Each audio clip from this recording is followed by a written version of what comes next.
Africa के Senegal देश के एक छोटे से गांव का लड़का जिसे फुटबॉल खेलने का जुनून इस कदर सवार हो गया कि कचरे में से उठाए फटे जूते पहनकर वह कपड़े की फुटबॉल से प्रैक्टिस करने लगा, क्योंकि इस बंदे के पास न तो जूते खरीदने के पैसे थे और न ही फुटबॉल खरीदने के। यहाँ तक कि कभी कभार इस बंदे को खाना भी नसीब नहीं होता था और ऐसे वक्त में यह लड़का मिट्टी खाकर अपनी भूख मिटाता था।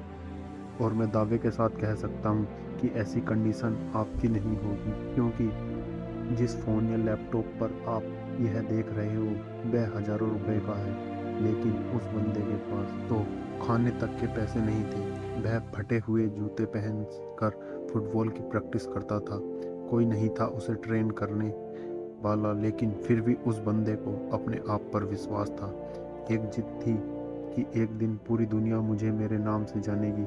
और जब यह 12 साल का था तो इसके देश की राजधानी में फुटबॉल के ट्रायल्स हुए।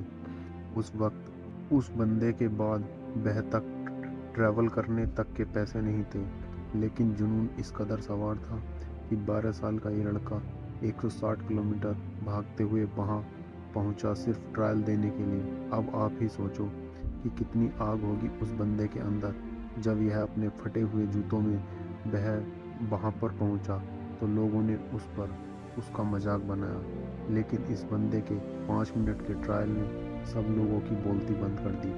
उसने दिखा दिया कि फटे हाल वाला भी ये लड़का भी रिकॉर्ड तोड़ सकता है। उस वक्त कोच ने 12 साल के सैडियो मैन को बोला कि एक दिन लोग मुझे मेरे नाम से जानेंगे। उस दिन सैडियो मैन बहुत खुश था।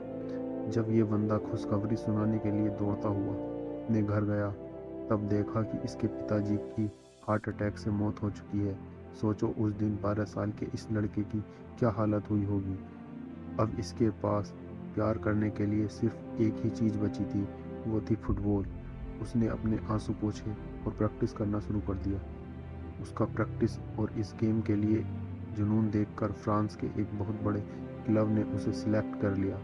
और आपको जानकर हैरानी होगी कि जिस लड़के ने फटे जूते पहनकर फुटबॉल खेलना शुरू किया था, आज वही बंदा दुनिया के सबसे बड़े फुटबॉल क्लब के लिए खेलता है। इस बंदे ने 2 मिनट 56 सेकंड में बैक टू बैक 3 गोल करके एक ऐसा वर्ल्ड रिकॉर्ड भी बनाया है जिसे आज तक कोई नहीं तोड़ पाया है। ऐसा जुनून, ऐसा पागलपन अपने अंदर लाओ, एक वजह को जन्म दो और बहाने बनाना तो छोड़ ही दो, तभी तुम अपने लाइफ में कुछ कर पाओगे।